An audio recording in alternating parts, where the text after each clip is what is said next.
أعوذ بالله من الشيطان اللعين الرجيم بسم الله الرحمن الرحيم الحمد لله رب العالمين اللهم صل وسلم وزد وبارك على صاحب دعوة النبوية والثورة الحيدرية والعصمة الفاطمية والحلم الحسنية والشجاعة الحسينية والعبادة السجادية والمعاطل الباقرية والعصر الجعفرية والعلوم القادمية والحجج الرذوية والجود التقوية والنقاوة النقوية والهيبة الأسقرية والغيبة الإلهية يا قائم بالحق يا صاحب العصر والزمان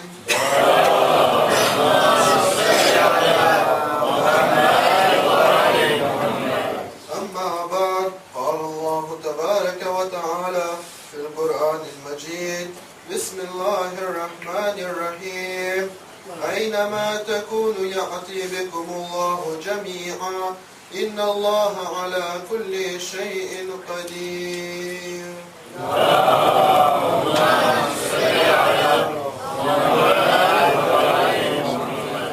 Mes chers frères, mes chères sœurs, Assalamu alaikum wa rahmatullahi wa barakatuh. Cela fait quelques jours maintenant que nous sommes en train de discuter des 30 conditions que l'imam Zaman, Ajalallahu Ta'ala Farajahu Sharif,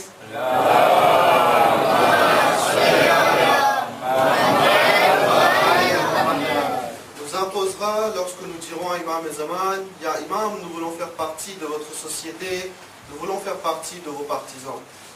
Allah subhanahu wa ta'ala dit dans le verset numéro 148 du Sourate Baqarah, Bismillahirrahmanirrahim, Aynama takunu, où que vous soyez, Ya'ati bikumullahu jami'a, Allah vous ramènera tous vers lui. Inna Allah ala kulli shay'in qadir. Certes, Allah détient le pouvoir sur toutes choses.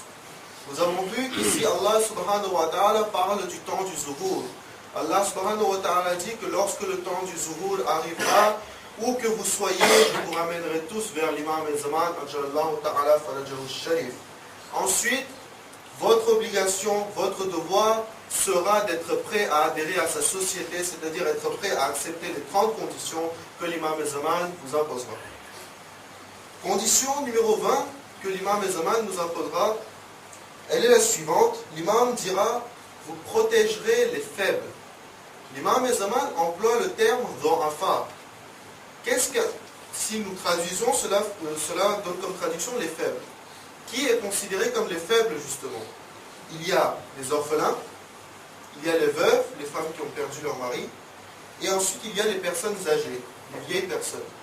Cette condition-là justement est le reflet du principe que l'imam al-Zaman, ajallahu ta'ala farajahu sharif, veut instaurer dans sa société.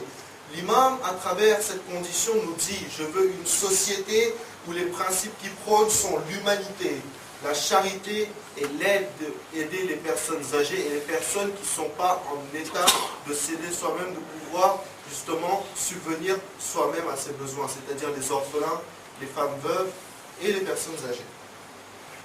Nous pouvons voir cela, le reflet finalement de ce principe-là, nous pouvons le voir dans notre premier imam, Imam Ali ibn Abi Talib alayhi salam.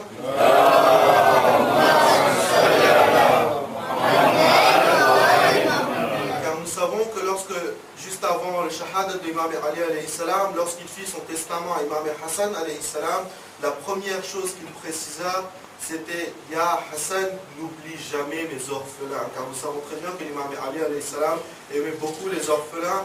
Et la nuit, lorsque personne ne le voyait, il allait aider, il passait à chaque maison, il allait aider justement les orphelins. Un jour, lorsque l'imam Ali était déjà dans son règne officiellement, il vit un vieil homme à Koufa. Il était en train de passer dans les rues de Koufa et il vit un vieil homme. Ce vieil homme-là était en train de demander, à tout le monde, donnez-moi un peu d'argent, il était en train de mentir. Alors Imam Ali alayhi salam fut surpris. Il appela Janab Salman Farsi, qui était à ce moment-là son ministre de l'économie et des finances.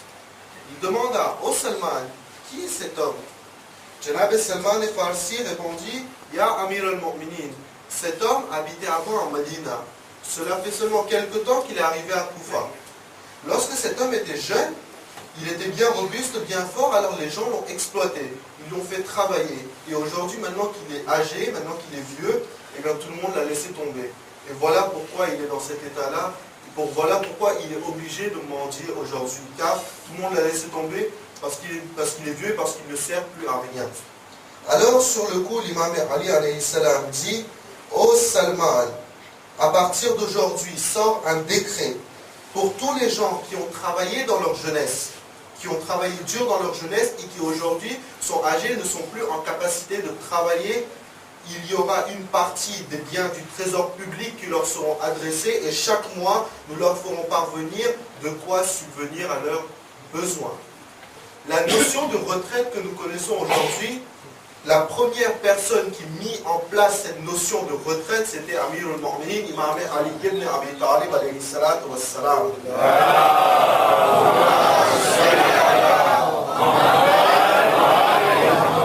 Voilà le reflet de ce principe, cette condition-là que nous voyons en Imam Ali, et bien sûr que nous verrons aussi en Imam Zaman, car cette 20e condition qu'il nous imposera sera justement, vous protégerez les faibles. Nous savons très bien, et nous connaissons ce vainqueur à la limite par cœur, car ce vainqueur est très célèbre, qui se base sur le ayat numéro 8 de Surah Insan, Bismillahirrahmanirrahim, وَيَطْعِمُونَ الطَّعَامَ عَلَى حُبِّهِ مِسْكِينًا وَيَتِيمًا وَأَسِيرًا. La traduction de ce verset, et ils offrent la nourriture malgré son amour aux pauvres, à l'orphelin et aux prisonniers. Nous connaissons très bien cette histoire où dans la maison de Bibi Fatima et de Imam Ali alayhi salam, Imam Hassan et Imam Hussein étaient malades. Ils n'avaient rien à manger, pourtant chaque jour, une fois c'est un pauvre qui est arrivé, le deuxième jour c'est un orphelin et le troisième jour un prisonnier qui est arrivé et Bibi Fatima Zahra a donné toute la nourriture qu'il leur restait. Juste qurbatan ilallah, dans la voie d'Allah subhanahu wa ta'ala. Voilà le principe justement de l'al-bayt qui se reflètera bien sûr dans notre imam du temps, Imam Zaman Ajallahu Ta'ala Farajahu Sharif.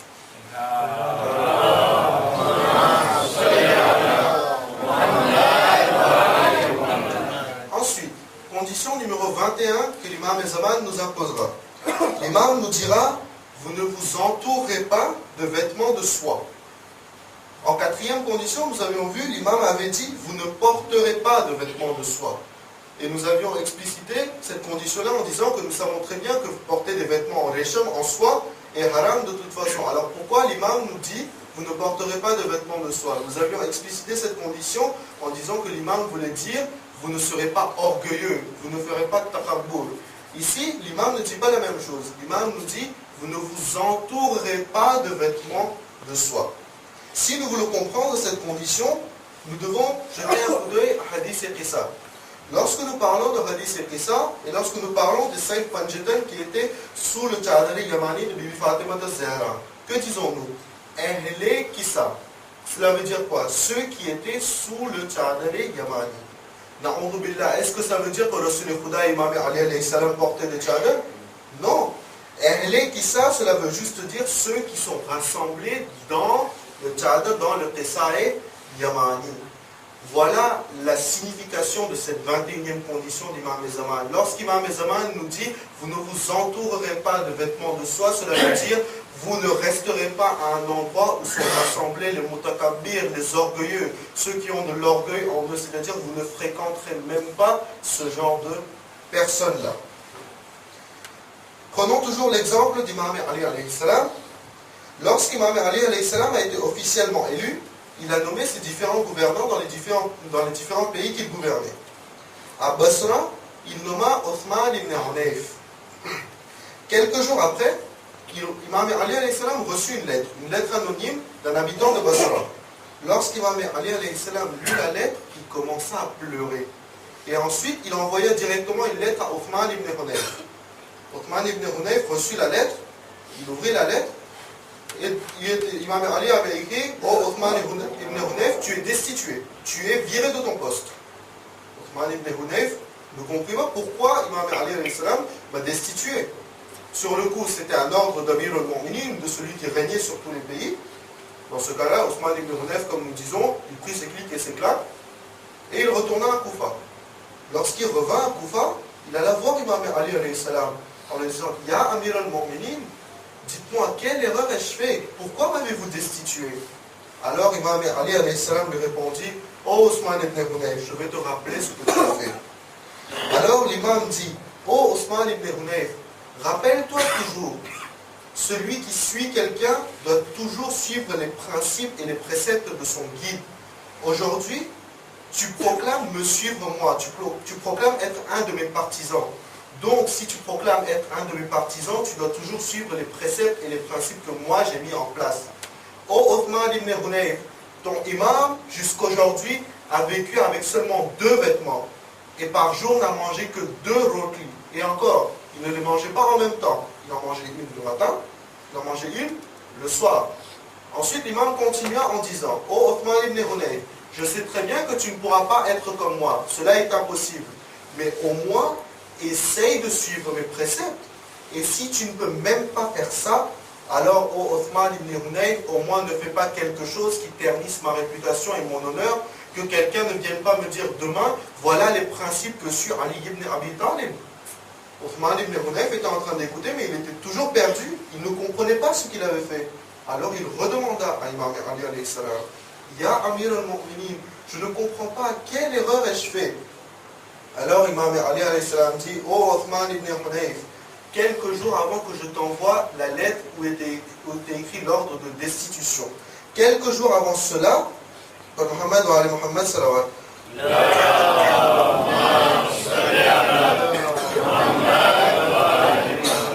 Quelques jours avant cela, il y avait eu une invitation à Basra, une invitation où seulement les nobles, c'est-à-dire les hauts dignitaires, étaient rassemblés. Seulement les nobles étaient rassemblés et ils t'avaient invité. Oh Othman ibn Hunayf, tu es allé à cette invitation, alors que cette invitation est complètement contraire à mes principes. Pourquoi? Car dans cette invitation n'étaient présents que les nobles et les hauts dignitaires, en laissant de côté les personnes qui étaient pauvres. Tu es allé dans une assemblée où étaient des gens qui étaient orgueilleux concernant leur statut social. Juste parce qu'ils étaient nobles, ils considéraient qu'ils étaient supérieurs aux autres, qu'ils étaient aptes à écarter les pauvres. Et tu es allé à cette assemblée-là. Tu n'as pas fait takabour, tu n'as pas été orgueilleux, certes, mais tu as seulement fait l'erreur d'aller à cette assemblée-là où étaient les orgueilleux, les mutakabir. Et voilà pourquoi je t'ai destitué. L'imam Ali alayhi salam a destitué un de ses gouverneurs seulement parce qu'il est allé à une assemblée où il y avait le principe d'orgueil, de supériorité par rapport au statut social. Voilà ce que l'imam Zaman nous dira. Vous ne vous entourerez pas de vêtements de soie, vous n'irez pas dans une assemblée où les gens sont orgueilleux, quel que soit le motif. Ensuite, la dernière condition que nous traiterons aujourd'hui, la condition numéro 22. L'imam ne parle toujours pas explicitement, il parle toujours en métaphore. Que dit l'imam Zaman? L'imam Zaman nous dira: vous ne porterez pas de vêtements avec des broderies d'or, c'est-à-dire vous ne porterez pas, littéralement, vous ne porterez pas des vêtements où il y a de l'or qui a été brodé. Qu'est-ce que cela veut dire? C'est une métaphore de l'imam. Qui est-ce qui porte les vêtements avec des broderies d'or? Communément, c'est par exemple les militaires ou les dignitaires de l'armée lorsqu'ils ont des galons. Lorsqu'ils ont des galons, en fait, c'est des vêtements où il y a des broderies d'or. Quand est-ce que nous recevons des galons? Nous recevons une distinction pour un acte que nous avons fait. Pour quelque chose, par exemple, un acte de bravoure que nous avons fait. Eh bien, ici, l'imam Zaman, à partir de cette condition, nous dira, en fait, tu ne feras aucun acte, et alors aucun, dans le but de t'attirer les louanges des personnes. Communément en Gujarati, on dit: tu ne feras pas d'acte pour t'attirer les barbares des gens. Tu feras tes actes qurbatan ilallah. Je ne fais pas namaz parce que l'autre me regarde, donc je vais faire namaz. Tranquillement, je fais namaz qurbatan ilallah. L'imam dira: chacun de tes actes que tu accompliras, aucun ne sera juste pour montrer aux gens que tu les fais. Tu feras chaque acte avec un niyat, avec une intention pure. Khulus, niyat et qurbatan ilallah. Prenons toujours l'exemple de notre premier imam, Amir al-Mu'minin, Ali ibn Abi Talib, alayhi salatu wassalam.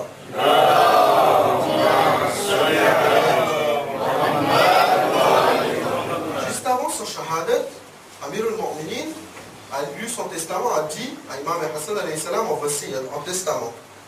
Hassan, je te lègue ma bague, je te lègue mon cheval et je te lègue mon épée. Dans la loi islamique, dans le charia, ces trois choses-là vont toujours au fils le plus grand. C'est obligatoire. Et s'il n'y a qu'un fils, ben, tout lui revient. Mais là, Imam Ali alayhi salam avait plusieurs fils. Donc ces choses-là vont toujours au fils qui est au fils aîné. Donc l'imam Ali alayhi salam dit, je te lègue ma bague, mon cheval et mon épée. Ensuite, dans cette poche, dans cette pochette, il y a 300 dinars. C'est ma réserve personnelle. C'est l'argent que j'ai gagné moi. Distribue-le à tous mes enfants après t'être assuré que je ne dois rien à personne. Tu demandes d'abord à tout le monde, est-ce que j'ai des dettes qui restent? S'il n'y a aucune dette qui reste, alors tu le distribueras parmi mes enfants. Enfin, il dit, Ya Hassan. Ensuite, il me reste un musallo. Il me reste un musallo, un tapis, un saabli où je m'asseyais. Et il me reste une lampe qui me servait à travailler. Voilà tout ce que j'ai à te léguer. Imam Ali alayhi salam, qui était-il? Lorsqu'il est arrivé officiellement au règne, il n'était pas que le gouverneur de Koufa. Imam Ali alayhi salam était gouverneur de 50 pays. Le gouverneur de 50 pays n'a que ça à offrir. Voilà un reflet de cette condition que l'imam nous dira. C'est-à-dire que tu ne feras aucun acte pour t'attirer les louanges des autres. Et ensuite, si nous interprétons cela de la manière des gouverneurs, l'imam dira à ses gouverneurs, vous ne gouvernerez pas pour vous. Je ne gouverne pas pour mon intérêt personnel, je gouverne pour la population. Et c'est ce qu'Imam Ali alayhi salam a fait. Et voilà pourquoi le gouverneur de 50 pays n'avait que cela à léguer. Nous voyons vraiment qu'Imam Ali alayhi salam n'a jamais gouverné pour lui, ne s'est jamais approprié les biens, mais il gouvernait toujours pour les autres, pour la population, pour la prospérité de la société. Nous connaissons tous Behlul et Dana. Il est très célèbre parmi nous. Donc je vais finir mon majlis avec une histoire de Behlul et Dana. Un jour, un homme du temps Behlul et Dana fit construire un masjid, une mosquée, pour le repos de l'âme de son père. Il a dit, je le fais parce que mon père est décédé, je le fais pour Issa et Salat de mon père. Ok. Behlul et Dana a entendu cette histoire. La mosquée était encore en construction, il est allé dans le champ de construction. Et quand il est arrivé, ils étaient justement en train de faire monter une grande plaque au niveau de la mosquée. Et Behlul et Dana a lu sur la plaque, mosquée construite par un tel pour le repos de son père, un tel. Ok. Muhammad wa ali Muhammad salawat.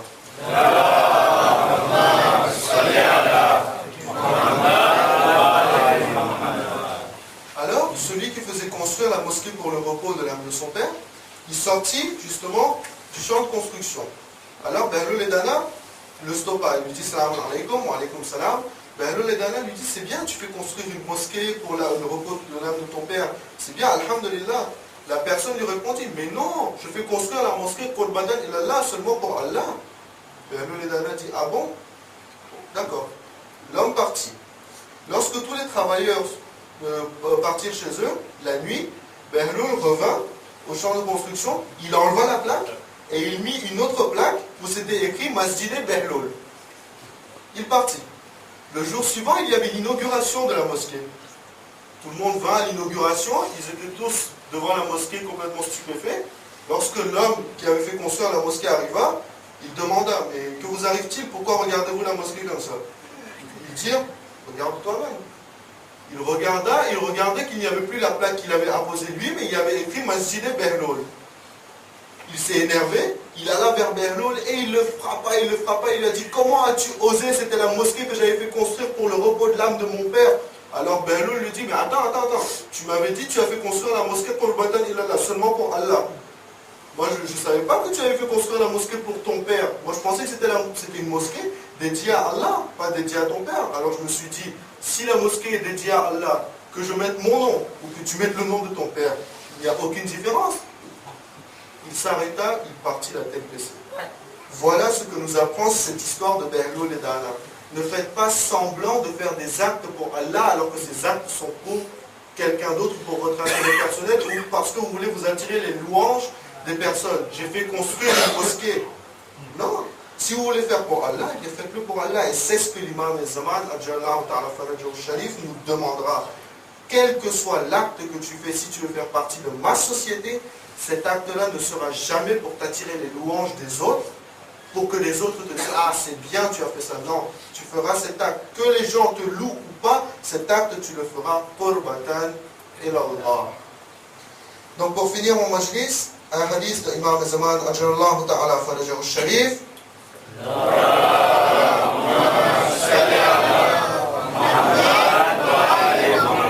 Ce hadith-là est tiré du livre Ad-Dura al-Bahira, page 48. L'imam Zaman dit, certes, je suis la protection pour les créatures de la terre, de la même manière que les étoiles sont des protections pour les créatures des cieux. Nous avons vu une condition où l'imam nous dit de protéger les faibles. Et bien sûr, l'imam nous dira de protéger si lui-même est protecteur pour nous. Je ne peux pas demander à quelqu'un de faire quelque chose alors que moi-même je ne le fais pas. C'est pour ça que l'imam Zaman dit, je suis la protection pour les créatures de la terre. L'imam protège les créatures de la terre et c'est pour ça qu'il nous demandera d'ailleurs de protéger les faibles. بسم الله الرحمن الرحيم إنما يريد الله ليذهب عنكم الرجس أهل البيت ويطهركم